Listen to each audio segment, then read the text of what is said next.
नमस्कार मित्रों, the nationalist के इस ताज़ा पॉडकास्ट में आपका स्वागत है। और आज हम बड़े दिलचस्प विषय पर चर्चा करने जा रहे हैं। पहले तो मैं राजेश गोगना जी का स्वागत करना चाहूंगा। राजेश जी, आपका बहुत बहुत स्वागत है। और आज जरा कुछ दिनों के बाद, नमस्कार, थैंक यू। आज जरा कुछ ज़्यादा हाँ। लंबे समय के बाद मुलाकात हो रही है। तो हमारे जो व्यूअर्स हैं, उनकी भी बड़ी डिमांड थी कि आप जो है थोड़ा जल्दी जल्दी जो है पॉडकास्ट राजेश जी के साथ किया कीजिए, क्योंकि जो पिछले पॉडकास्ट हमने आपके साथ जी, किए शुक्रिया। रिस्पॉन्स था। और जटिल विषयों को आसान भाषा में समझाना और बिना किसी बायस के, तो मुझे लगता है कि ये कम जो है लोग कर पा रहे हैं आजकल का जैसा माहौल चल रहा है। तो उसमें आप इस चीज़ को कर पा रहे हैं, तो ये हमारे दर्शक इसको बहुत पसंद कर रहे हैं। तो 14 अप्रैल को अंबेडकर जयंती मनाई जाती है। और अंबेडकर जयंती मनाई जाती है क्योंकि जी। 14 अप्रैल 1891 यानी 14 अप्रैल 1891 डॉक्टर भीमराव अंबेडकर का जन्म हुआ था। 6 दिसंबर 1956 को जो है उनका निधन हुआ था। तो 14 अप्रैल को जो है वो हम लोग अंबेडकर जयंती हम्म। मनाते हैं। Doctor B.R. अम्बेडकर एक बड़े ही जिसको आप कह सकते हैं कि बहुआयामी व्यक्तित्व थे। और जैसे जैसे समय बढ़ता जा रहा है, कालजयी व्यक्तित्वों का यही एक खासियत होती है, उनकी एक यही खासियत होती है कि जैसे जैसे समय बढ़ता जाता है वैसे वैसे उनकी जो प्रासंगिकता है वो भी बढ़ती जाती है। और इस पर भी हम चर्चा करेंगे कि आज उनकी क्या प्रासंगिकता है। लेकिन सबसे पहले डॉक्टर B.R. अम्बेडकर, जिन्हें हम बाबा साहब अम्बेडकर के नाम से भी जानते हैं, सोशल रिफॉर्मर थे, इंटेलेक्चुअल थे, ऑथर थे। भारत का जो संविधान है जो है उसके संविधान के एक तरीके से निर्माता माने जाते हैं, क्योंकि वो ड्राफ्टिंग कमेटी जो कॉन्स्टिट्यूएंट असेंबली की थी उसके चेयरपर्सन थे। ये अ, पर्सन थे उसके। जी। तो ये एक बड़ा बहुआयामी व्यक्तित्व और एक बहुत ही उनकी अर्ली लाइफ में स्ट्रगल भी रही। चूंकि उस समय जो है वो कास्ट डिस्क्रिमिनेशन का, जाति भेद का उन्हें शिकार होना पड़ा, जो कि एक कड़वी सच्चाई थी उस समय भी जो है एक भारतीय समाज में। और इसे हमें स्वीकार भी करना चाहिए, तभी हम इसे दूर कर पाएंगे। बहरहाल, तो सबसे पहले जो संविधान के संदर्भ में है वो तो हम बात करेंगे ही। और जो जो उन्होंने काम किया उसकी आज क्या रेलिवेंस है, क्या चैलेंजेस हैं कॉन्स्टिट्यूशन को लेके आज। लेकिन उससे पहले ये जानना जरूरी है कि डॉक्टर भीमराव अंबेडकर क्यों प्रासंगिक हैं, और क्या उनका बहुआयामी व्यक्तित्व था, और क्यों वो इतनी बड़ी इंस्पिरेशन है, not only in India but cutting across the world. तो मैं सबसे पहले ये चाहूंगा Rajesh ji. Around the world. जी। राजेश जी, मैं सबसे पहले ये चाहूंगा, हालांकि राजेश जी वरिष्ठ अधिवक्ता हैं और प्रधानमंत्री कार्यालय सहित कई भारत सरकार के प्रमुख मंत्रालयों के को रिप्रेजेंट करते हैं जुडिशरी में। लेकिन बुद्धिजीवी भी हैं और सामाजिक विषयों पे उनका बहुत अच्छा अध्ययन है। तो मैं ये चाहता हूं कि आप सबसे पहले ये बताएं कि इस बहुआयामी व्यक्तित्व के बारे में, क्योंकि आज की जनरेशन में बहुत सारे लोगों को शायद इसके बारे में मालूम नहीं। जी। जी, शुक्रिया अरुण जी। और मुझे बहुत अच्छा लग रहा है कि आज हम डॉक्टर अंबेडकर की जयंती के दिन उनको याद कर रहे हैं। हिंदुस्तान के सबसे महानतम व्यक्तित्व में से एक, और इस शताब्दी में या पिछली शताब्दी के अंदर सबसे बड़ा व्यक्तित्व माना जाना चाहिए। ऐसे व्यक्तित्व के बारे में सोचने का मौका मिल रहा है। और बड़ी बात यह है कि उनका जो पूरा जीवन है ना, जो भारत समाज की विषमता है वो उसको प्रकट करता है। क्योंकि अगर कहो कि ये बहुत ही खूबसूरत महान समाज है या संस्कृति है, तो ये तो सच्चाई है, इसमें तो कोई शक नहीं है। लेकिन इस खूबसूरती और इस अ, खुशबूदार संस्कृति के पीछे या उसके पीछे एक बहुत ही विषमता भी है। और ये विषमता जो है अस्पृश्यता की विषमता है। ये विषमता जो है वो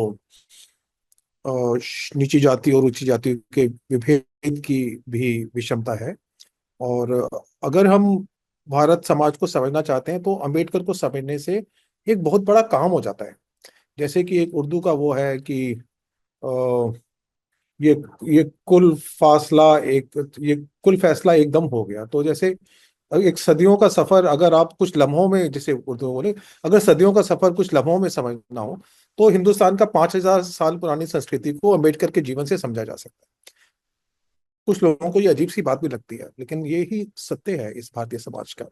और भीमराव अम्बेडकर के बारे में हम जैसे जानते हैं कि मऊ, जो अभी मध्य प्रदेश में पड़ता है, मिलिट्री कैंटोनमेंट है, वहाँ उनका जन्म हुआ। और उनके पिता तो सूबेदार थे ब्रिटिश आर्मी के अंदर। तो इस तरह से उनकी स्थिति थोड़ी बेहतर बेहतर थी, जो बाकी और एक विशेष महार जाति से वो आते थे, और जो अस्पृश्य जाति थी, अस्पृश्यता का उनको दंश झेलना पड़ा। तो इनका जन्म मऊ में हुआ। इनके पिता सूबेदार थे, जैसा मैंने अभी बताया। और छोटे से परिवार के अंदर इनकी माँ काफी इनका ध्यान करती थी। और फिर वहीं मऊ के अंदर ही उनको स्कूल जाने का मौका मिला। शायद 7 नवंबर का वो दिन था जिस दिन वो स्कूल गए। साल तो मुझे ध्यान नहीं आ रहा, लेकिन 7 नवंबर है, क्योंकि उस स्कूल के अंदर अभी भी 7 नवंबर को दिन बनाया जाता है कि अम्बेडकर पहले दिन उस स्कूल में गए थे। और स्कूल में गए तो जैसा उनकी आत्मकथा में आता है, वन वे वीजा के अंदर, तो वो जैसा उस समय रहा था, अभी भी मुझे मालूम नहीं कितना वो व्यवस्था है, कि वो अपनी दरी लेके जाते थे, तो और वो पीछे बैठना पड़ता था उनको, अलग से दरी पे बैठना पड़ता था। और पानी पीने की, जहाँ से बाकी बच्चे पानी पीते थे वहां से पानी पीने की उनको अनुमति नहीं थी।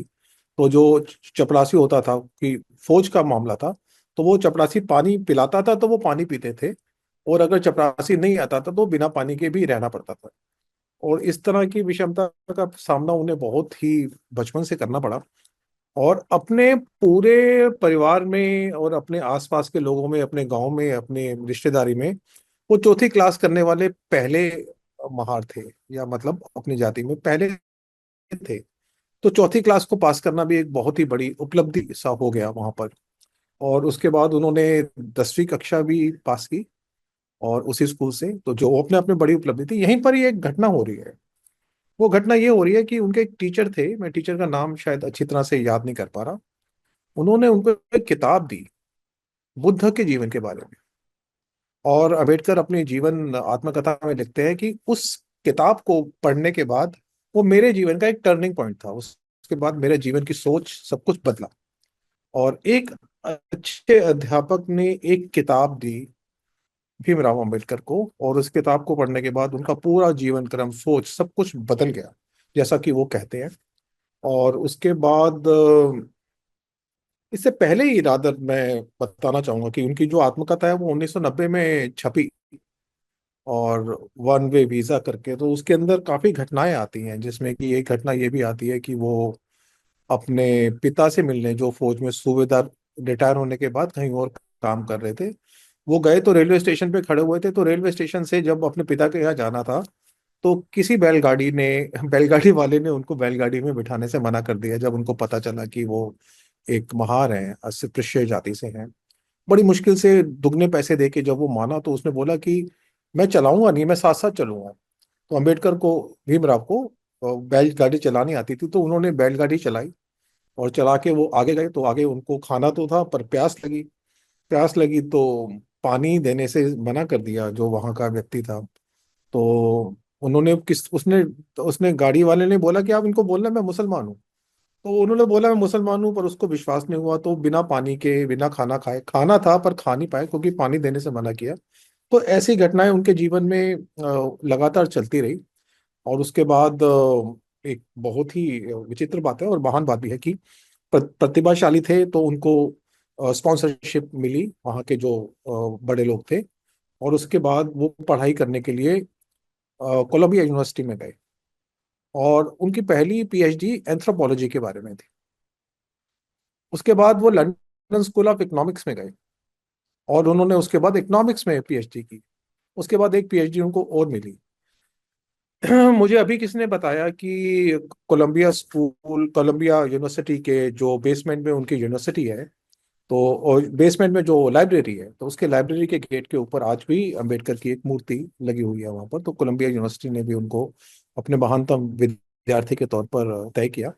और लंदन स्कूल ऑफ इकोनॉमिक्स के अंदर भी जैसे ही आप घुसते हैं लंदन स्कूल ऑफ इकोनॉमिक्स में, तो शुरुआत में ही आपको एक अंबेडकर की मूर्ति दिखती है। तो आप बताइए कि एक ऐसी बैकग्राउंड का छात्र छात्र जो कि अस्पृश्यता से ग्रसित रहा, और उसके बाद दुनिया के महानतम यूनिवर्सिटीज में जाकर वो अपनी पीएचडी करता है। और उसके बाद वो वापस आते हैं, और वापस आने के बाद दो दो पीएचडी करने के बाद विदेश यात्राओं के बावजूद उनको उन्हें शहर के अंदर रहने के लिए बड़ी दिक्कत पड़ती है, क्योंकि उनको कोई भी घर किराए को देने के लिए राजी नहीं होता है। तो एक पारसी धर्मशाला में एक पारसी नाम करके झूठ बोलकर वहां पे रुकने की कोशिश करते हैं। जब उनको पता चलता है कि ये तो महार है और झूठ पारसी नाम कर रहा है, तो वो लोग उसको मारने आते हैं, तो वो मुश्किल से बाहर निकलते हैं। तो आप एक इस पूरी विषमता के साथ साथ ही अंबेडकर को समझ सकते हैं। और उसके बाद अंबेडकर के जीवन में जैसे कि वो, क्योंकि उन्होंने इस पूरी की पूरी जो डिस्क्रिमिनेशन था उसको सहन नहीं किया, उन्होंने उसको चैलेंज किया। चैलेंज करने की सोची, उन्होंने सोचा कि नहीं, ये है और ये सदियों से है, पर इसको स्वीकार करने का कोई कारण नहीं है, अब इसको चैलेंज करना है। तो उन्होंने उसको चैलेंज करना शुरू किया। एक बहुत ही सोफिस्टिकेटेड आदमी थे, दो दो पीएचडी 30-35 के अंदर करके बैठे हुए थे, दुनिया में कहीं भी वो अपने उच्च स्थान को प्राप्त कर सकते थे, पर वो वापस अपनी कम्युनिटी के साथ आते हैं, अपनी महार जाति के लोगों के पास वापस आते हैं। एक बड़ा ही आंदोलन है इनका, भीमराव जी का। वो है जल आंदोलन, पहाड़ आंदोलन जिसको बोलते हैं, क्योंकि जो तालाब था वहां से दलितों को या महार जाति के लोगों को पानी पीने की अनुमति नहीं थी। तो वो एक बड़ा आंदोलन करते हैं, काफी आंदोलन करके लंबा चलता है आंदोलन। उसके बाद वो जहाँ पे मतलब घोड़े, बैल, कुत्तों, इन सबको पानी पीने की तालाब से अनुमति थी। आज से जस्ट 100 सवा 100 साल पहले एक विशेष जाति के लोगों को वहां से पानी लेने की अनुमति नहीं थी। ये सत्य है हमारे समाज का। उसको वो चैलेंज करते हैं। उसके बाद एक कालाराम आंदोलन करते हैं, मंदिर में घुसने की पूरा का पूरा आंदोलन चलाते हैं। ये आंदोलन लगातार उनके जीवन का हिस्सा है, और इस आंदोलनों से वो अपनी जो जाति है उसको उस अंधकार से लाने की बाहर कोशिश करते हैं, जिसमें वो सदियों से थी और आने की संभावना ही नहीं थी। और दो चीजें मेरे को अभी याद आती हैं, क्योंकि अंबेडकर अपनी जीवनी में ही बोलते हैं कि दो लोगों से उनको बहुत ही प्रेरणा मिली। एक तो वो नाम लेते हैं भगवान बुद्ध का, जैसे मैंने बताया 10वीं किताब में उनको एक पुस्तक मिली थी, मराठी में पुस्तक थी वो। दूसरा वो नाम लेते हैं कबीर का, और तीसरा वो नाम लेते हैं ज्योतिबा फुले का, जिन व्यक्तियों ने उनके ऊपर बहुत ही प्रभाव डाला। और जब भी हम इन तीनों व्यक्तियों के बारे में जानते हैं, जैसे बुद्ध के बारे में अब हम जानना ज्यादा शुरू हो गए हैं, तो समानता, समानता की बात हमारे भारतीय समाज में बुद्ध के साथ आती है, पहली बार दिखाई देती है। और कबीर भी बिल्कुल एक अलग तरह की दुनिया रचते हैं अपने आप में, जिसको बेगमपुरा वो नाम देते हैं। वो बेगमपुरा में तो बहुत ही समानता है, कोई ना ऊंच है ना नीच है। उसमें ज्यादा जाऊंगा तो बहुत ही कबीर के बारे में मैं काफी बोल सकता हूँ, लेकिन थोड़ा सा एक इशारा करते हुए चलते हैं। उसके बाद ज्योतिबा फुले, ज्योतिबा फुले के बारे में भी हम जानते हैं कि महाराष्ट्र में थे और माली थे जाति से। और जो महिलाओं की शिक्षा का क्रम पैदा हुआ, तो पहली बार ज्योतिबा फुले की पत्नी ने वो एक पहला महिलाओं का स्कूल चालू किया। गुलामगिरी करके उन्होंने किताब भी लिखी। बहुत महानतम व्यक्तित्व थे ज्योतिबा फुले, और बहुत ही महानतम व्यक्तित्व थी उनकी पत्नी, अ, अ, नाम आपने बताया अभी। तो उन्होंने एक सावित्री फुले। महान काम किया सावित्री उस, फुले। सावित्री फुले जी। उनसे प्रेरणा लेके अंबेडकर जी का जीवन जो है वो शुरू होता है। और उसके बाद ये प्रेरणा का साथ जो है ना, एक आंदोलन शुरू होता है कि भाई जो भी ये इसके डिस्क्रिमिनेशन है या जो भी अपमान है, इसको सहना नहीं है, इसमें से बाहर निकलना है। तो वो आंदोलन, जैसे मैंने बताया, जल आंदोलन है, मंदिर में घुसने का आंदोलन है। पर इसके साथ मैं दो समानताएं, अगर आपकी अनुमति हो तो उसको तय करना चाहता हूँ। हालांकि दोनों समान नहीं है, लेकिन फिर भी थोड़ा समझने में आराम रहेगा। अब्राहम लिंकन के बारे में हम सब लोग जानते ही हैं। अब्राहम लिंकन ने गुलामी जो थी अमेरिका में, उसके खिलाफ संघर्ष किया। यहाँ पे गुलामगिरी नाम की किताब आती है। अब्राहम लिंकन वहां पर गुलामी के से उससे लड़ते हैं। हालांकि बहुत बहस है कि भारतीय जो जाति व्यवस्था है क्या वो स्लेवरी जैसा है, तो सबको मालूम है कि वो स्लेवरी जैसा नहीं है, वो बिल्कुल यूनिक है, हिंदुस्तान को लेकर है। पर वहां अब्राहम लिंकन जब युद्ध कर रहे थे स्लेवरी को समाप्त करने के लिए, तो स्लेवरी तो खत्म हो गई, लेकिन अभी भी वहां अश्वेतों को समानता का अधिकार नहीं था, अभी भी वहां पे महिलाओं को समानता का अधिकार नहीं था। तो ये लड़ाई काफी अभी लड़ी जानी थी, क्योंकि हमें मालूम है कि 50-55 के आसपास अश्वेतों को और महिलाओं को वहां पे समानता का अधिकार आता है। ये लड़ाई भारत, अभी भी लड़ी जा रही है वहाँ। हाँ अभी भी लड़ी जा रही है, यस अभी भी वो लेट मी ब्रीथ वाला जो है वहां पे आंदोलन अभी भी है। एक घटना मैं थोड़ा सा वो बताना चाह रहा हूँ अश्वेतों के बारे में। एक महिला का नाम, उसका नाम है रोजा पार्क। रोजा पार्क एक अश्वेत महिला थी। और अमेरिका में तो मतलब हालांकि समानता आनी शुरू हो गई थी 14th अमेंडमेंट के साथ साथ, लेकिन समानता अभी थोड़ी अलग किस्म की थी। जैसे कि मैं बता रहा हूँ कि बस के अंदर जो पहली 4 लाइनें थी वो श्वेत लोगों के लिए होती थी, और बाद की जो लाइनें थी वो अश्वेतों के लिए होती थी। और उसमें यह भी शर्त थी कि अगर 5वीं लाइन के अंदर कोई कोई श्वेत आ जाएगा, तो 5वीं लाइन वाले अश्वेतों को जगह खाली करनी पड़ेगी, सारी लाइन खाली करनी पड़ती थी। तो रोजा पार्क जो है वो 3-4 बार बस से उतरी, तो उसने बोला कि नहीं मैं बस से नहीं उतरूंगी, क्योंकि मना कर दिया उसने। बस से उतरने से मना कर दिया, पुलिस आ गई और उसके बाद उनको जबरदस्ती उतारा गया। And this agitation continued for about 384 days. 1 साल से ज्यादा ये आंदोलन चला, और जिसमें अश्वेत बसों में चढ़े नहीं। फिर सुप्रीम कोर्ट ने तय किया कि नहीं, ऐसा नहीं हो सकता। समानता का मतलब ये नहीं है कि आप आगे जो गोरों को आगे बिठाओ और कालों को पीछे बिठाओ। समानता का मतलब है कि सब एक साथ बैठेंगे। एक ब्राउन करके एक मुकदमा हुआ जिसमें कि जो स्कूल के बच्चे, उन्होंने बोला सबको समानता, शिक्षा की समानता मिलेगी। तो उन्होंने क्या किया, अंग्रेजों गोरों के स्कूल अलग और कालों के स्कूल अलग। तो लोगों ने बड़ा आंदोलन किया कि ऐसा कैसे होता है, ये कैसे समानता है कि आप जो गोरे हैं वो एक तरफ बैठेंगे और काले एक तरफ बैठेंगे। तो वहां पे कोर्ट ने फिर बोला कि नहीं, समानता का मतलब ये नहीं है कि गोरे अलग पढ़ेंगे और काले अलग पढ़ेंगे, सब एक साथ पढ़ेंगे तो ही समानता होती है। तो ऐसे आंदोलन अमेरिका में चल रहे थे, 50-55 60 के आसपास भी चलते रहे, जैसा भी आपने बताया अभी भी चल रहे हैं।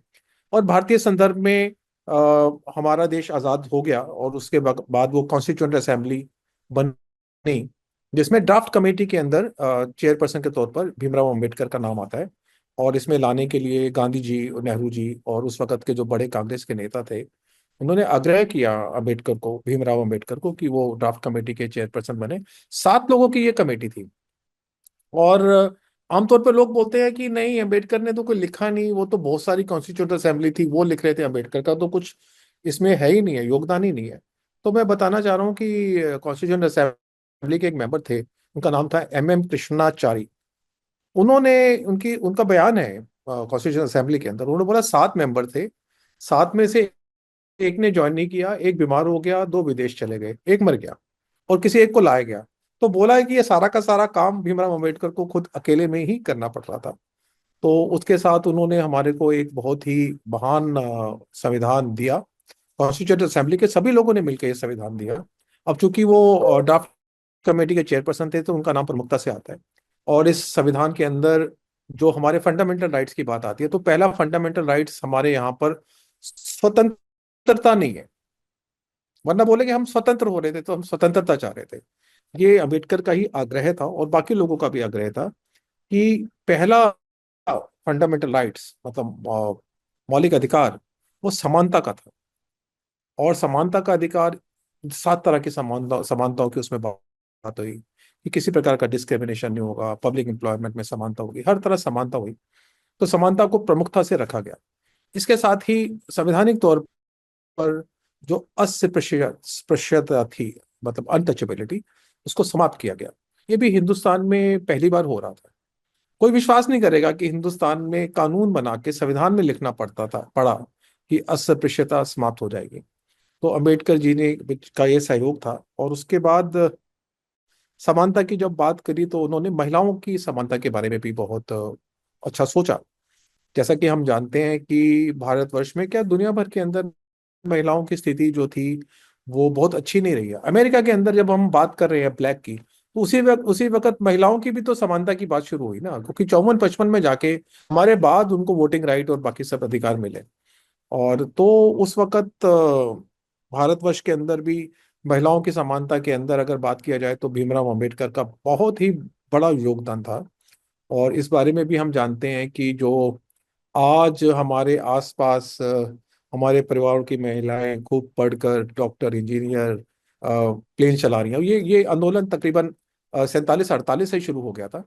तो जो भारतीय समाज में महिलाओं का जो एकदम एकदम उनका प्रोग्रेसिवनेस आई, उनका जो बढ़ोतरी हुई, तो उसमें भीमराव अंबेडकर का बहुत ही जबरदस्त योगदान था। और वो काफी इसके बारे में आग्रह आग्रह करते थे कि जो महिलाओं के राइट टू डाइवोर्स, और right to get married out of caste, और राइट टू गेट एजुकेशन, और right to get property, equal right with the man in the family properties, इन सब को लेके उनका काफी आग्रह था। और उस आग्रह को लेकर उनके कई बार कुछ विवाद भी हुए। और अंततोगत्वा हम देखते हैं कि हमारा जो पहले चुनाव के बाद जो हमारा Hindu marriage act, Hindu succession act, Hindu adoption act, ऐसे चार महान कानून बने हिंदुस्तान के अंदर, जिसने हिंदू समाज के अंदर या भारतीय समाज के अंदर, क्योंकि हम भारतीय समाज और हिंदू समाज एक जैसा ही मानना पड़ेगा हमको, उसमें महिलाओं की स्थिति को जबरदस्त ऊंचाई मिली, समानता मिली। और इस ऊंचाई और समानता को महिलाओं को देने में डॉक्टर भीमराव अंबेडकर का ऐसा जबरदस्त योगदान है कि आप उसके बारे में सोच ही नहीं सकते। तो मैं तो कहूंगा कि भारत की सभी महिलाओं को, जो आज अगर वो शिक्षा में हर क्षेत्र में आगे बढ़ रही हैं, राजनीति में बढ़ रही हैं, तो उसमें अगर एक व्यक्ति का विशेष आग्रह है और एक व्यक्ति का विशेष जो वो था, प्राथमिकता देने का जो आग्रह था, वो भीमराव अंबेडकर थे। काफी लोग उसका विरोध कर रहे थे, लेकिन बाद में जब ये सारी चीजें समानता आने लगी, तो सब लोग मान गए। ये हिंदुस्तानी परिप्रेक्ष्य में मैं बहुत अच्छा मानता हूँ कि जहां पर अमेरिकन कंटेक्स्ट के अंदर महिलाओं को समानता देने में या ब्लैक को समानता देने में काफी संघर्ष और काफी जद्दोजहद करनी पड़ी, भारतीय संदर्भों में भी ये कुछ जद्दोजहद तो हुई, कुछ विरोध तो हुआ। लेकिन उसके बाद जब नेहरू जी ने पहले इलेक्शन के बाद ये सारे के सारे कानून लाए, तो सबने इसको बहुत प्रेम से स्वीकार कर लिया। और इन कानूनों के कारण से महिलाओं की स्थिति हिंदुस्तान में दुनिया में सबसे बेहतरीन मानी जाती है। तो इसके लिए भी हम डॉक्टर भीमराव अंबेडकर के लिए वो है। और दूसरा जो था समानता के, अगर लोग कहते हैं समानता है तो फिर रिजर्वेशन क्यों है? तो ये बड़ा एक चलता रहता हाँ, है। तो लेकिन रिजर्व इस पे ये एक अन्य विषय है जिसपे कि हम चर्चा करेंगे अलग से विस्तार से। राजेश जी, मेरा एक इस मामले में प्रश्न ये है कि हम थोड़ा सा आगे बढ़ते हैं समय फ्रेम में और देखते हैं कि बिल्कुल अब 2025 में हाल ही में सुप्रीम कोर्ट ने जो है वो एक निर्णय दिया जिसमें कि ये कहा गया जा रहा है कि राष्ट्रपति भी की भी जो एक समय सीमा है कि आपको जो है वो कुछ बिल्स जो हैं उनको बेसिकली असेंट देना है नहीं देना है, उनको स्वीकार करना है नहीं करना है। तो राष्ट्रपति की भी जो समय सीमा है, राष्ट्रपति कैसे करेंगी उसको, किस समय सीमा में करेंगे, ये सुप्रीम कोर्ट ने तय कर दिया। उसको लेके पॉइंट्स एंड काउंटर पॉइंट्स है। इसके अलावा तमिलनाडु के जो गवर्नर जो हैं उनको लेकर जो मामला था उसमें भी कि तो एक ये माना, उसको लेकर भी सुप्रीम कोर्ट का जो डिसीजन था उसी कॉन्टेक्स्ट में ये हम इस ये प्रेसिडेंट वाले मामले को भी देखते हैं। एक ये माना जा रहा है कि जुडिशियल ओवर रीच हो रहा है। और मैं अब इस बात पे आता हूं अम्बेडकर जी के कॉन्टेक्स्ट में। अम्बेडकर जी ने जो संविधान बनाया उसमें एक बैलेंस, जो एक कोर प्रिंसिपल है हमारे संविधान का, वो ये था कि विधायिका, कार्यपालिका और न्यायपालिका, यानी कि लेजिस्लेचर, एग्जीक्यूटिव और जुडिशरी, इन तीनों के बीच में बैलेंस रहेगा। क्या आज के संदर्भों में आपको लगता है कि उस बैलेंस मेंटेन करने को लेकर जो है वो क्या चैलेंजेस हमारे सामने आ रहे हैं? क्योंकि हमने ये भी देखा कि जिस तरीके से सुप्रीम कोर्ट में जो अपॉइंटमेंट्स होती हैं, तो सुप्रीम कोर्ट में उन अपॉइंटमेंट्स को करने के लिए एक नेशनल जो है वो जुडिशियल कमीशन बनाने की बात हुई थी, अथॉरिटी एक ऐसी कि वो उसको करे जो है, लेकिन वो स्ट्राइक डाउन कर दिया गया। तो ओवरऑल जो है वो आपको क्या लगता है कि क्या, क्योंकि ये एक कोर है जो है किसी भी नेशन स्टेट के लिए, विधायिका, कार्यपालिका और न्यायपालिका के बीच में बैलेंस होना, कोई भी इसमें से ओवर रीच करेगा वो बैलेंस जो है वो बिगड़ेगा। जैसे हमने इमरजेंसी के दौरान देखा, इमरजेंसी के दौरान जो कार्यपालिका थी, एग्जीक्यूटिव थी एक तरीके से जो है, और कुछ हद तक लेजिस्लेचर, लेजिस्लेचर भी वैसे थी ही नहीं क्योंकि विपक्षियों को जो है वो जेल में डाल दिया था इंदिरा गांधी ने। तो अगर हम माने कि वो कार्यपालिका उसका ओवर रीच था, उसने जुडिशरी को डोमिनेट करने की कोशिश की, उसने लेजिस्लेचर को भी डोमिनेट किया। तो ये जो कॉन्स्टिट्यूशनल क्राइसिस की जैसी एक स्थिति लगती है, इसको लेके अंबेडकर जी का जो विजन था और आज जो हो रहा है, क्या उसके बीच में आप कोई गैप देखते हैं? और हम इसको एक सकारात्मक वे में देखने की कोशिश करेंगे कि कोर्स करेक्शन भी कैसे हो सकता है। ये आपने बहुत सी बातें अपने सवाल में पूछ ली। मुझे लगता है कि मैं दो तीन जवाब नहीं भी दूंगा तो हमारे दर्शकों को पता नहीं चलेगा कि मैं कौन से फिर उस सवाल। पर हम अलग कार्यक्रम कर लेंगे जी।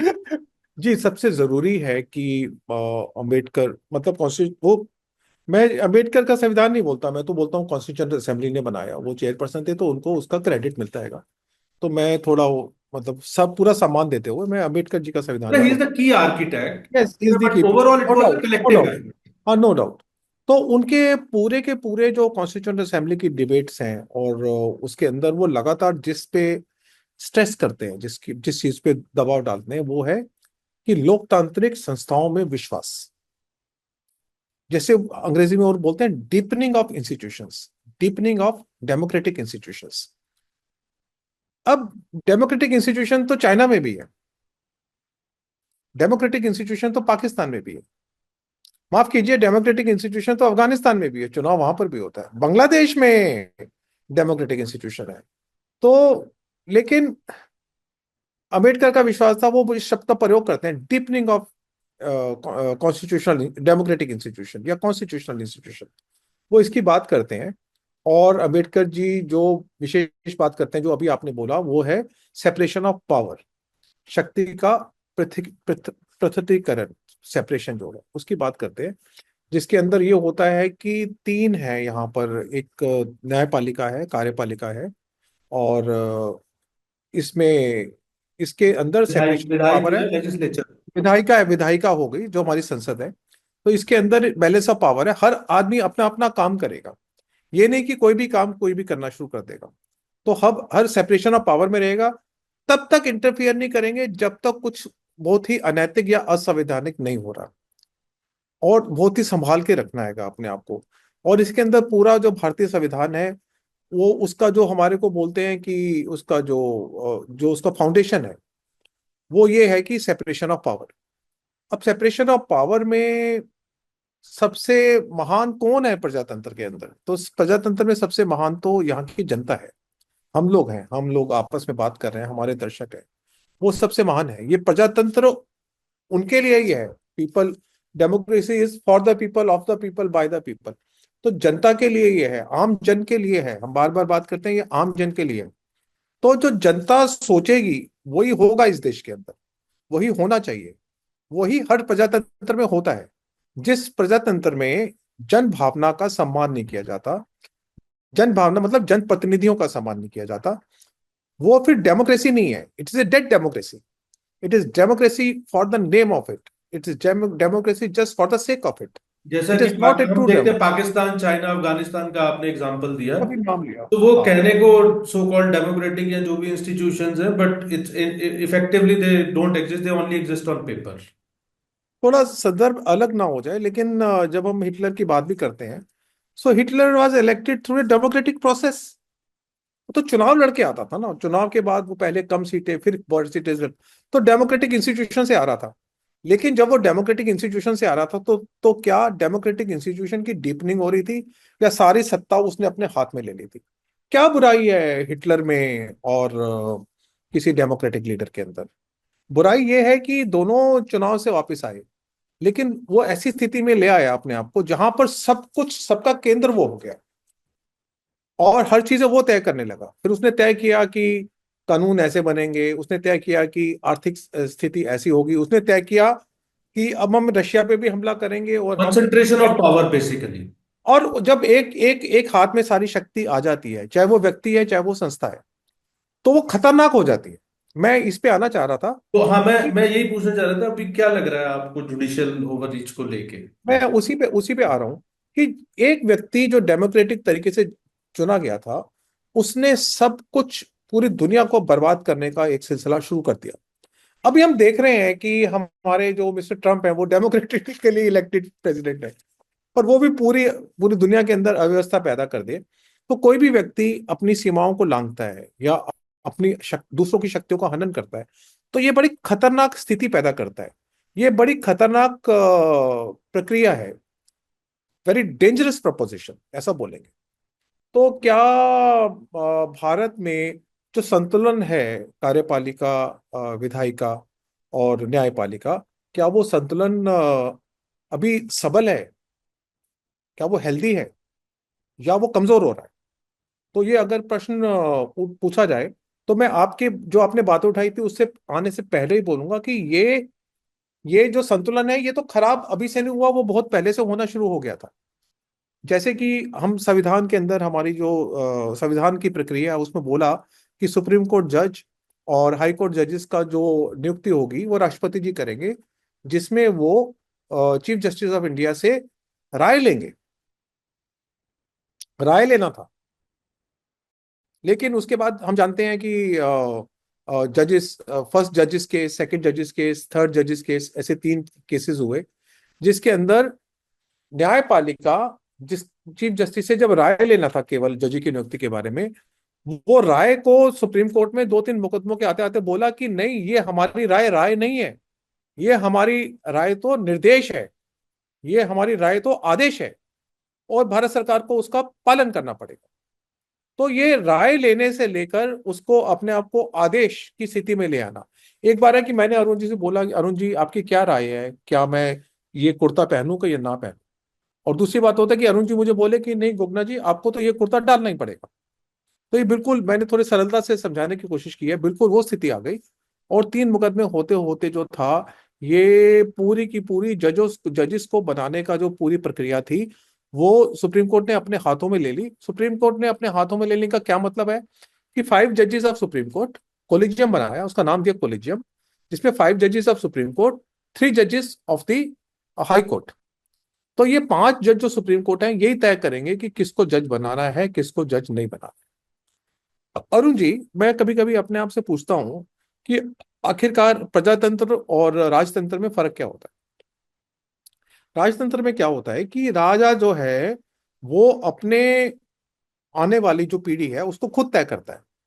राजा तय करता है कि अब मेरा लड़का बनेगा राजा या मेरा भतीजा बनेगा या कोई भी बनेगा। भारत भारत में तो लड़के ही बनते हैं, कि बाकी देशों में बाकी कुछ काम भी होता था। तो राजा तय करता है। प्रजातंत्र में ये काम नहीं होता। प्रजातंत्र में जो जो चुने हुए प्रतिनिधि होते हैं, सारी सारी की सारी शक्ति उनके हाथ में आ जाती है, और वो तय करते हैं कि कैसे किया जाएगा। जैसे कि हम अपने एमपी और एमएलए चुनते हैं, उसके बाद वो कानून बनाते हैं, कानून से राज चलता है। हमारे जो कानून बनाया गया, उन्होंने बोला कि नहीं, अगर सिविल सर्विसेज सर्वेंट्स आने हैं तो यूपीएससी बनाई गई, उसके अंदर लोग अपनी परीक्षा देंगे और सिविल सर्वेंट्स बनेंगे। तो हर एक की अपॉइंटमेंट का एक प्रोसीजर हुआ। जो प्रोसीजर जो है वो ओपेक नहीं है, वो मतलब छुपा छुपा सा नहीं है, वो किसी कुछ व्यक्तियों के हाथ में नहीं है, वो बिल्कुल खुला हुआ है। और वो बिल्कुल संस्थाओं के हाथ में है, संस्थाओं के हाथ में और व्यक्तियों के हाथ में। कहने को सुप्रीम कोर्ट एक संस्था है, तो क्या सुप्रीम कोर्ट के 2, 3, 5 या 7 जजेस, तो वो कुछ व्यक्तियों का समूह है या वो संस्था है? तो क्या ये व्यक्तियों का समूह अपना संस्थागत पहचान को खो रहा है, या वो जो संस्था थी जुडिशरी के नाम की, वो अपनी संस्थागत पहचान को खोकर कुछ व्यक्तियों के हाथ में आ गई? तो ये एक अपने आप में प्रश्न लगातार हिंदुस्तान में चल रहा है। और ये जजेस की अपॉइंटमेंट को लेके काफी समय से था, जो मैंने बताया आपको कि 3 मुकदमे अलग अलग हुए, जिसमें राय देने की स्थिति से आदेश देने की स्थिति में जुडिशरी ने अपने आप को ले लिया। और फिर 2015 में एक बड़ा बड़ा काम होता है जिसका नाम है नेशनल जुडिशियल एकेडमी एक्ट जो आता है। तो उसके अंदर सरकार कहती है कि ठीक है, जजेस के अपॉइंटमेंट में आप तो नेशनल रहोगे। Judicial authority act. Authority act, national judicial authority act, उन्होंने बोला कि देखिए, आप इसको करके अंदर सुप्रीम कोर्ट के जजेस तो रहेंगे रहेंगे, लेकिन उसमें भारत सरकार के प्रतिनिधि भी होंगे और कुछ न्यूट्रल लोग भी होंगे। ऐसी एक अथॉरिटी एक्ट बनाया गया। और उसके अंदर ये बोला गया कि नहीं, सिर्फ आप ही तय नहीं करोगे, लोग मिलकर तय करेंगे, जनता के प्रतिनिधि भी होंगे, कुछ विशेष व्यक्ति भी होंगे। उस एक्ट को भी चैलेंज किया गया, और सुप्रीम कोर्ट के 7 जजेस ने बोला कि नहीं, ये जो हमारा जो जो संविधान के हमारे मूल सिद्धांत हैं उसके अंदर इंडिपेंडेंस ऑफ जुडिशरी सबसे इंपॉर्टेंट सिद्धांत है। और अगर सरकार के लोग इसमें आएंगे तो ये इंडिपेंडेंस ऑफ जुडिशरी को थोड़ा सा आहत करेगा, खत्म करेगा, डेल्यूट करेगा। तो ऐसे करके वो जजमेंट आई जिसके अंदर से वो जो एक्ट था उसको अनकॉन्स्टिट्यूशनल मान के सेट असाइड कर दिया गया। ये अपने आप में बहुत बड़ी बात हो गई, क्योंकि जिसमें प्रजातंत्र के अंदर प्रजातंत्र के प्रतिनिधियों का जजेस के अपॉइंटमेंट के प्रोसेस में होना जरूरी था या उनकी राय लेना जरूरी था, उसमें से उनको बिल्कुल बाहर कर दिया गया। अब 5 लोग तय करेंगे कि भारत के सुप्रीम कोर्ट के, हाई कोर्ट के जजेस जो है वो किसको उन्होंने बनाना है। ये एक बात। दूसरी बात, एक नई बात शुरू हुई थी, जजेस अकाउंटेबिलिटी बिल। अभी हमने देखा है कि बार बार एक चीजें आती हैं कि जुडिशरी में सब कुछ ठीक सा नहीं चल रहा, जुडिशरी में फेवरेटिज्म होता रहेगा, जुडिशरी के अंदर कुछ शायद करप्शन के चार्जेस भी आते हैं। यहाँ तक कि अभी अभी जैसे एक सुप्रीम कोर्ट के जो जज हैं, जब उनके घर पर रिसेंटली आग लगी और बिल्कुल वो apparently- आग लगी, जिसने बोला, सुनने में आ रहा कि वो पुलिस वाले वीडियो बना रहे थे हाँ, तो और बोल नहीं रहे थे उसका एक सर्टेन अमाउंट ऑफ कहा गया कैश जो है वो, मतलब it is being Gandhi ji जल रहे हैं, 15 करोड़, और कितना करोड़। उसके बाद जो है उन जज को जो है वो एक इलाहाबाद हाई कोर्ट पे जो है वो ट्रांसफर कर दिया गया। तो इसको लेकर बट ओवरऑल एक ये हुआ कि जो आपने बिल्कुल करेक्ट फ्रेज किया कि जुडिशरी में शायद सब कुछ ठीक नहीं चल रहा है, ये चर्चा चल रही है, उसमें ये सारी चीजें आ जाती जी। जैसे कि मैं बता रहा था कि जुडिशियल अकाउंटेबिलिटी की बात शुरू हुई तो उसका भी बड़ा विरोध हुआ कि आप अकाउंटेबिलिटी कैसे मांग सकते हो। तो एक ऐसी संस्था है, अब मैं संस्था के बारे में भी थोड़ा आपकी अनुमति हो तो 3-4 मिनट में बात करना चाहूंगा, जी कि बिल्कुल। ऐसी संस्था है जो कि सीरियस क्राइसिस में, जिसकी क्रेडिबिलिटी बहुत समय तक बहुत अच्छी रही, पर एक ऐसा समय में भी आ गया कि जो बहुत खराब भी हो गई। अभी देखिएगा, सुप्रीम कोर्ट के अंदर तकरीबन 40% जजों के जो पद हैं, तकरीबन 400 पद खाली हैं। अगर ये कॉलेजियम की व्यवस्था इतनी सुप्रीम अच्छी कोर्ट और थी, हाई कोर्ट में मिला के। सुप्रीम कोर्ट और हाई कोर्ट मिला के जजेस की, अगर सुप्रीम कोर्ट की व्यवस्था इतनी अच्छी थी, कॉलेजियम सिस्टम, तो फिर आप बताइए कि 400 जजेस की मतलब, ये मतलब सैंक्शन पोस्ट है लेकिन वो भरे नहीं जा रहे। क्यों नहीं भरे जा रहे? तो क्या जजों की जरूरत नहीं है? तो हमें मालूम है कि करोड़ों लोग, करोड़ों केस, 3.5-4 करोड़ जो केसेस हैं वो पेंडिंग है। हाईकोर्ट के अंदर भी वो संख्या लाखों की है। तो इस स्थिति के अंदर जहां पर क्या करना था कोलिजियम सिस्टम ने, उन्होंने बोलना था कि हम इस काम को बहुत जल्दी जल्दी कर देंगे, हम केसेस की पेंडेंसी को समाप्त कर देंगे। तो क्या ये जल्दी जल्दी हो गया? तो अगर 40% जजेस की अपॉइंटमेंट हो नहीं पा रही, तो क्या कोलिजियम सिस्टम अच्छी तरह से काम कर रहा है? अगर हाईकोर्ट के अंदर लाखों मुकदमे का डिस्पोजल हो ही नहीं रहा, तो क्या कोलिजियम सिस्टम अच्छी तरह से काम कर रहा है? और दूसरा ये कि ये पूरा सिस्टम ट्रांसपेरेंट नहीं है। इसमें हाई कोर्ट जज बनाने के लिए कोई एडवर्टाइजमेंट नहीं जाता है, इसमें कोई एप्लीकेशन नहीं जाती, कोई परीक्षा नहीं होती। 5 और 3 लोग मिलकर तय कर देते हैं कि हाँ हमें ये ठीक लग रहा है, हमें इसको बना देना है। तो ये स्थिति जहां पर कुल 5 लोग सुप्रीम कोर्ट के और 3 लोग हाई कोर्ट के जजों की नियुक्ति का और सबसे महत्वपूर्ण पदों की नियुक्ति का काम शुरू कर दें, तो ये कुछ लोगों का मानना है कि ये उचित नहीं है, ये बिल्कुल प्रजातांत्रिक नहीं है, ये न्यायोचित भी नहीं। इसके अलावा भी लोग बहुत सी बात करते हैं, जैसे अभी आपने बोला कि करप्शन के चार्जेस, फेवरेटिज्म के चार्जेस लगते रहते हैं। एक और भी अभी पीछे सुनने में आ रहा था कि तकरीबन अराउंड 80% ऑफ द जजेस belong to the upper caste, स्वर्ण स्वर्ण है। और बाकी जातियों का जो है, जो 80% बाकी जाति है, उनका रिप्रेजेंटेशन जो है सिर्फ 20% है। तो ये भी बात लोगों में काफी, ये बात घर कर रही है कि क्या यहाँ पर एक fair fair representation of the people of India, because Hindustan जातियों में बटा हुआ देश है, तो क्या ये रिप्रेजेंटेशन फेयर हो रहा है? तो ये भी बात आ रही है। तो कुल मिलाकर इस पूरी व्यवस्था में बहुत ही एक अकुलाहट है, एक ही बहुत ही परेशानी का सबब बन गया है कि एक व्यवस्था आपने खींच ली, जुडिशरी ने प्रजातांत्रिक संस्थाओं से, राष्ट्रपति जी से, संविधान से। ये चोरी संविधान से की गई है।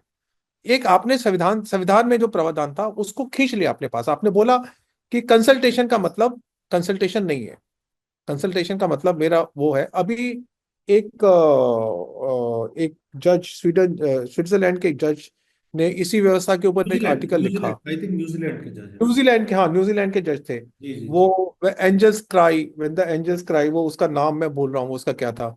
द एंजल्स क्राई बहुत ही खूबसूरत शेक्सपियर के एक नाटक का उन्होंने उठा के किया, व्हेन द एंजल्स क्राई।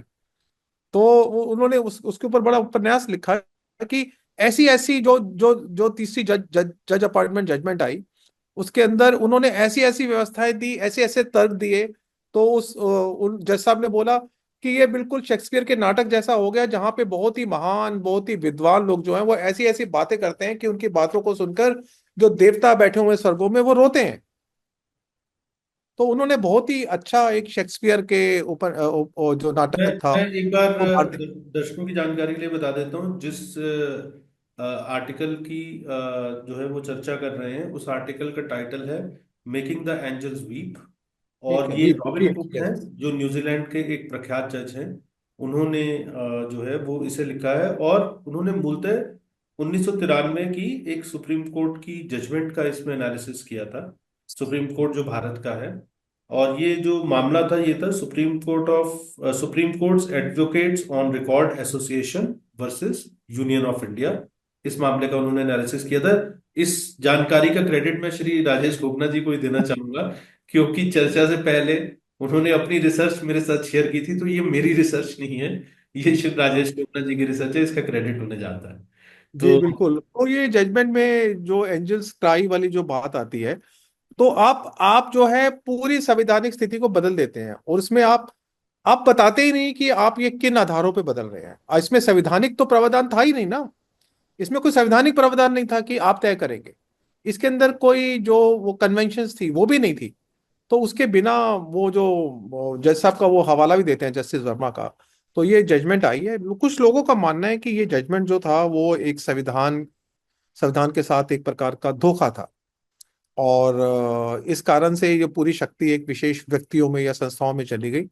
तो ये अपने आप में बहुत वो था। अब आगे चलते हैं कि एक ऐसी ऐसी संस्था भारत के अंदर जुडिशरी बन गई जो कि अच्छी तरह से काम नहीं कर रही है, जिसके ऊपर ये बार बार आरोप लगते रहते हैं कि वो जैसे बोलते हैं कि कुछ जैसे बोलते हैं कि इट इज सब serving the interest of the rich, powerful and influential people. जहाँ पे आम आदमी को न्याय मिलने का कारण ही नहीं है, मिलता ही नहीं है। न्याय किसको मिलता है? जो बहुत अमीर होगा, जो बहुत इन्फ्लुएंशियल होगा, और जो पावरफुल होगा, वो मैनेज कर, वो मतलब वो न्याय ले जाएगा, बाकी सबको नहीं मिलेगा। ऐसी व्यवस्था के अंदर अब हम उन्हीं बातों पर आते हैं जिसकी बात आप कर रहे थे कि आखिरकार भारतवर्ष में क्या संवैधानिक व्यवस्था चलेगी, या भारतवर्ष में संवैधानिक व्यवस्था को इग्नोर किया जा सकता है, या संवैधानिक व्यवस्था को ओवर रूल किया जा सकता है, या संवैधानिक व्यवस्था को अपने इशारों पे नचाया जा सकता है। तो ये बात अभी लगातार चर्चा में चल रही है। अभी जो जैसे अभी आपने बताया कि माननीय गवर्नर साहब के कुछ बिलों को रोकना राष्ट्रपति जी के करके, अभी सुप्रीम कोर्ट की जजमेंट भी आई है। मैं ये नहीं कहता कि वो जजमेंट ठीक है या गलत है। वो जजमेंट दी गई है और भारत की सुप्रीम कोर्ट ने दी गई है, तो उसमें जरूर कोई कारण होंगे। तो मैं हमें कोई अधिकार नहीं है कि हम सुप्रीम कोर्ट की जजमेंट में ये बोलें कि इन्होंने गलत तय किया। हम उसके बारे में चर्चा तो कर सकते हैं, लेकिन हम मान के प्रिज्यूम करेंगे कि उन्होंने ठीक तय किया। लेकिन क्या सुप्रीम कोर्ट के इस फैसले से भारत की जो प्रजातांत्रिक व्यवस्था है वो कमजोर होती दिख रही है, या वो सशक्त होती दिख रही है? अगर दोनों सवाल हम अपने आप से पूछेंगे, तो इस वक्त जिस प्रकार की चर्चाएं अखबारों में, टीवी के डिस्कशन में चल रही हैं, उसके अंदर तो ये लगता है कि भारतीय जो प्रजातांत्रिक व्यवस्था है, जिसके अंदर जनप्रतिनिधि सबसे ज्यादा पावरफुल होते हैं, और वो रहने भी चाहिए, वो अपने आप को कमजोर कमजोर महसूस कर रहे हैं। तो ये व्यवस्था, ये स्थिति अपने आप में थोड़ी थोड़ी क्या, बहुत ही जबरदस्त तरीके से कष्टदायक है। और ये जजमेंट्स अभी आई हैं। अब इसका एनालिसिस होगा, उसको चैलेंज होगा। और मुझे उम्मीद है कि अंततोगत्वा जो भारतीय भारतीय जनप्रतिनिधि हैं, जो भारतीयों भारतीयों की, हम आम जन की इच्छा को प्रकट करते हैं, इस पूरी व्यवस्था पे उनकी इच्छा चलेगी। और मैं ये भी मानता हूं कि जनप्रतिनिधि जो हैं वो हमारी मूल संवैधानिक जो ढांचा है उसका पूरा सम्मान करते हुए हुए ही व्यवहार करेंगे। मैं ये नहीं चाहता, हम में से कोई भी नहीं चाहता कि जो संविधान का जो हमारा मूल ढांचा है उसको, चाहे ज्यूडिशरी, उसको चाहे कार्यपालिका या विधायिका उसको उसका हनन करें। हम सब चाहते हैं कि हमारी संविधान की जो मूल भावना है उसका सम्मान होना चाहिए। पर अभी लगता है कि कुछ संस्थाएं एक दूसरी संस्थाओं के हकों को चुराने के लिए या ओवरलैप करने के लिए या ओवर पावर करने के लिए काफी उत्सुक सी दिखाई दे रही है। ये उत्सुकता प्रजातंत्र के लिए मुझे लगता है कि बहुत ही एक हेल्दी साइन नहीं है, बहुत ही रशपुष्ट नहीं करता। तो ये अपने आप को हमें इसको एक बहुत ही गंभीर स्थिति के तौर पे लेना चाहिए। हम इसको खतरे के तौर पे भी ले सकते तो आज की चर्चा को यहीं समाप्त करेंगे। जो राजेश जी ने कहा, मुझे लगता है उसका लबोलुआब ये है कि it should not become a tug of war between legislature, executive and judiciary. और जो डॉक्टर अंबेडकर का विजन था कि एक हार्मोनियस बैलेंस एक हेल्थी हैं। यस। डेमोक्रेसी के लिए जरूरी है, वो हार्मोनियस बैलेंस जो है वो मेंटेन करना चाहिए। और किसी भी संस्था को ओवर रीच करने का प्रयास नहीं करना चाहिए। और अंततः प्रजातंत्र के अंदर जो प्रजा है और जो प्रजा के प्रतिनिधि हैं, वो उनकी जो उनके जो महत्व है उसको अंडरमाइन भी नहीं किया जाना चाहिए। बहरहाल ये चर्चा जारी रहेगी। और राजेश जी, आपने जो है वो अपना समय दिया और इस विषय पर चर्चा की। आपका बहुत बहुत धन्यवाद। और दर्शकों से का भी धन्यवाद कि उन्होंने इस चर्चा को सुना। जल्दी मिलेंगे एक नए विषय के साथ और चर्चा करेंगे। तब तक के लिए नमस्कार।